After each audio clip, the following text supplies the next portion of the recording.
தமிழகத்தின் தென்கடலோர பகுதியில் மழை பெய்ய வாய்ப்புள்ளதாக சென்னை வானிலை மையம் தெரிவித்துள்ளது. சென்னை வானிலை மைய இயக்குநர் ரமணன் ஞாயிறு அன்று செய்தியாளர்களை சந்தித்தார். சனிக்கிழமை அன்று குமரி கடல் பகுதியில் நிலை கொண்டிருந்த காற்றழுத்த தாழ்வு நிலையானது ஞாயிறன்று காலை மேற்கு நோக்கி நகர்ந்தது. லட்சத்தீவு கடல் பகுதி நிலை கொண்டது. இந்த நிகழ்வால் அடுத்த 24 மணி நேரத்தில் தென்கடலோர பகுதியில் மழை பெய்ய வாய்ப்பிருப்பதாக ரமணன் கூறினார். வெளிநாட்டு சுற்றுப்பயணம் முடித்து பிரதமர் மோடி டெல்லி திரும்பினார். 3 நாடுகளில் 5 நாட்கள் சுற்றுப்பயணம் மேற்கொள்வதற்காக கடந்த செவ்வாய் அன்று டெல்லியில் இருந்து பிரதமர் மோடி புறப்பட்டார். செஷல்ஸ், மொரிஷியஸ் நாட்டுக்கு சென்றவர் 3வது இலங்கைக்கு வெள்ளியன்று அதிகாலை சென்றார். அன்றைய தினமே இலங்கை பார்லிமெண்டில் மோடி உரையாற்றினார். சனிக்கிழமை அன்று வடமேற்கு மாகாணத்தில் தலைமன்னார் மடுரோட் இடையில் அமைக்கப்பட்ட புதிய ரயில் பாதையை மோடி துவக்கி வைத்தார். யாழ்ப்பாணத்தில் கால் பதித்த முதலாவது இந்திய பிரதமர் என்ற பெருமை பெற்ற மோடி, உள்நாட்டு போரால் வீடுகளை இழந்த இலங்கை தமிழர்களுக்காக இந்திய அரசின் நிதி உதவியுடன் கட்டப்பட்ட 27,000 வீடுகளை பயனாளிகளுக்கு வழங்கினார். ஞாயிறு அதிகாலை 1 மணி அளவில் டெல்லி விமான நிலையத்தில் பிரதமர் மோடியும் அவரது குழுவினரும் வந்து சேர்ந்தனர். போராடுவதற்கு காரணம் தேடி அலைபவர் வைகோ என்று மத்திய அமைச்சர் பொன் ராதாகிருஷ்ணன் தெரிவித்தார். நாகர்கோவிலில் மத்திய அமைச்சர் பொன் ராதாகிருஷ்ணன் செய்தியாளர்களை சந்தித்தார். பிரதமர் மோடியின் இலங்கை பயணம் வெற்றியை தேடி தந்துள்ளதாக தெரிவித்தார். காவிரி தடுப்பணைக்காக வைகோ போராட்டம் அறிவித்திருப்பதற்கான ஆதாரத்தை தரட்டும் என்று ராதாகிருஷ்ணன் கூறினார். சுப்பிரமணிய சாமி மீது கவுஹாத்தி போலீசார் வழக்கு பதிவு செய்துள்ளனர். ஒரு நிகழ்ச்சியில் பேசும்போது மசூதிகள் என்பது மதஸ்தலங்களே அல்ல என்று சுவாமி கூறினார். மசூதிகள் வெறும் கட்டடங்கள் தான் என்று கூறிய சுவாமி எந்த நேரமும் அதை இடித்து தள்ள முடியும் என்று தெரிவித்தார். இதை கண்டித்து போராட்டம் வெடித்து கிளம்பியுள்ள நிலையில் சுப்பிரமணிய சாமி மீது கவுஹாத்தி போலீசார் வழக்கு பதிவு செய்துள்ளனர். மதத்தின் பெயரால் இரு சமூகத்தினரிடையே பகைமை தூண்டுதல், கிரிமினல் சதி உள்ளிட்ட பிரிவுகளில் வழக்கு பதிவு செய்யப்பட்டுள்ளது. நெல்லையில் ஒரு தாயும் 2 குழந்தைகளும் பன்றிக் காய்ச்சல் நோய் அறிகுறியுடன் சிகிச்சைக்காக அனுமதிக்கப்பட்டுள்ளனர். பெருமாள்புரத்தை சேர்ந்த சந்தோஷ் என்பவர் தனது குடும்பத்தினருடன் ஹைதராபாத் சென்றிருந்தார். நெல்லை திரும்பி வந்த பிறகு வீட்டில் அனைவருக்கும் காய்ச்சல் ஏற்பட்டது. இதில் அவரது மனைவி மற்றும் 4 வயது மகன், 1 வயது மகன் ஆகியோருக்கு பன்றிக் காய்ச்சல் அறிகுறி உள்ளது. நெல்லை அரசு மருத்துவக் கல்லூரி மருத்துவமனையில் பன்றிக் காய்ச்சல் பாதிப்பால் முதல் முறையாக நோயாளிகள் வந்திருப்பதால் பரபரப்பு நிலவுகிறது.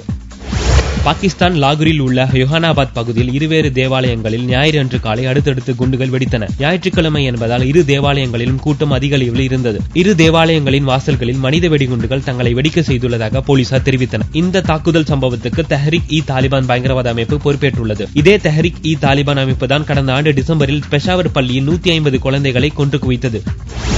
மேற்கு வங்கத்தில் 72 வயது கன்னியாஸ்திரி கற்பழிக்கப்பட்ட சம்பவத்தில் 5 நபர்கள் சிக்கியுள்ளனர். மேற்கு வங்க மாநில தலைநகர் கொல்கத்தாவில் இருந்து 80 கிலோமீட்டர் தொலைவில் ரணகாட் டவுனில் ஜீசஸ் மேரி கான்வென்ட் செயல்பட்டு வருகிறது. சனிக்கிழமை அதிகாலை 6 மர்ம அசாமிகள் காவலரை தாக்கிவிட்டு பள்ளிக்குள் நுழைந்தனர். தடுக்க முயன்ற 72 வயது கன்னியாஸ்திரியை அவர்கள் கற்பழித்தனர். தேவாலயத்தை சூறையாடி விட்டு 9 லட்சம் ரூபாயை கொள்ளடித்து சென்றனர். இச்சம்பவத்தில் ஈடுபட்ட 4 ஆசாமிகள் படங்கள் பள்ளியில் இருந்த சிசிடிவி கேமராக்களில் பதிவாகியிருந்தது. இப்படங்களை வெளியிட்ட மேற்கு வங்க போலீசார் துப்பு கொடுப்பவர்களுக்கு 1 லட்சம் ரூபாய் சன்மானம் அறிவித்தனர். இந்த விவகாரத்தில் மேற்கு வங்க சிஐடி போலீசார் துரிதகதியில் செயல்பட்டு 5 பேரை கைது செய்துள்ளனர். விசாரணை தீவிரம் அடைந்துள்ளது. மும்பை மோனோ ரயில் பிரேக் டவுன் ஆனதால் நடுவழியில் தத்தளித்த பயணிகளை தீயணைப்பு படையினர் மீட்டனர். மும்பையில் வடாலா மற்றும் செம்பூர் ரயில் நிலையங்களுக்கு இடையே மோனோ ரயில் இயக்கப்பட்டு வருகிறது. வடாலாவில் இருந்து காலை 7:45க்கு புறப்பட்ட மோனோ ரயில் பக்தி பார்க் ரயில் நிலையம் அருகே வந்தபோது திடீரென பிரேக் டவுன் ஆனது. மின்சார விநியோகம் துண்டிக்கப்பட்டதால் நடுவழியில் ரயில் நின்றதை அறிந்ததும் பயணிகள் பீதியடைந்தனர். தீயணைப்பு படையினர் விரைந்து வந்து ராட்சச கிரேன் உதவியுடன் பயணிகளை மீட்டனர். மியான்மரில் படகு மூழ்கி விபத்துக்குள்ளானதில் 34 பேர் இறந்தனர். தென்கிழக்கு ஆசிய நாடான மியான்மரின் கியோக் தீவில் இருந்து அரசு பயணிகள் போக்குவரத்து படகு வழக்கம் போல் புறப்பட்டது. சிட்பே நகர் அருகே வங்காள விரிகுடா கடலில் சென்றபோது கடுமையான அலைகளில் சிக்கி கவிழ்ந்தது. படகில் 214 பயணிகள் இருந்தனர். பேரிடர் மீட்பு படையினர் 167 பயணிகளை மீட்டனர். இவ்விபத்தில் 34 பேர் இறந்தனர். பலியானவர்களில் 31 பேர் பெண்கள், 3 பேர் ஆண்கள். 12க்கும் அதிகமானவர்களை காணாததால் அவர்களும் பலியாகி இருக்கக்கூடும் என்று அஞ்சப்படுகிறது. பன்றிக் காய்ச்சலை தடுக்க புதுச்சேரியில் சித்த மருத்துவ கசாயம் இலவசமாக வழங்கப்படுகிறது. சித்த மருத்துவ வெளிநோயாளிகள் பிரிவில் பன்றிக் காய்ச்சல் தடுப்புக்காக கபசுர கசாயம் வழங்கப்பட்டது. 15 வகை மூலிகைகள் சேர்த்து தயாரிக்கப்பட்ட இந்த கசாயத்தை இலவசமாக வழங்கும் நிகழ்ச்சியை இயக்குநர் ராமன் துவக்கி வைத்தார். இந்நிலையில் கோவை மாவட்டத்தில் பன்றிக் காய்ச்சல் குறித்த விழிப்புணர்வு பேரணியில் மாணவ மாணவிகள் பங்கேற்றனர்.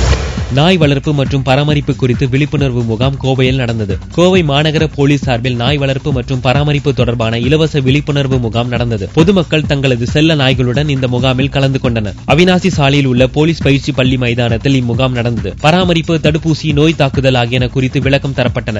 100க்கும் மேற்பட்ட நாய்களுடன் வந்த உரிமையாளர்கள் தங்களது சந்தேகங்களை கேட்டு தெரிந்து கொண்டனர்.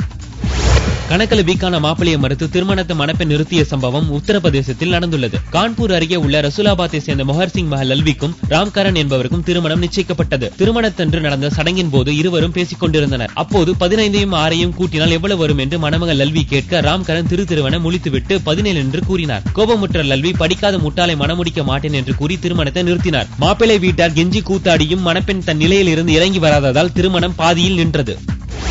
தேசிய விருது தேர்வு பட்டியலில் நடிகர் மம்மூட்டியின் முன்னறிவிப்பு இடம்பெற்றுள்ளது. கடந்த ஆண்டுக்கான மத்திய அரசின் தேசிய விருது மே மாதம் அறிவிக்கப்படும். சிறந்த நடிகருக்கான இறுதி பட்டியலில் நடிகர் மம்மூட்டி இடம்பெற்றுள்ளார். இதன் மூலம் 4வது முறையாக மம்மூட்டி விருது பெறுவார் என்று எதிர்பார்க்கப்படுகிறது.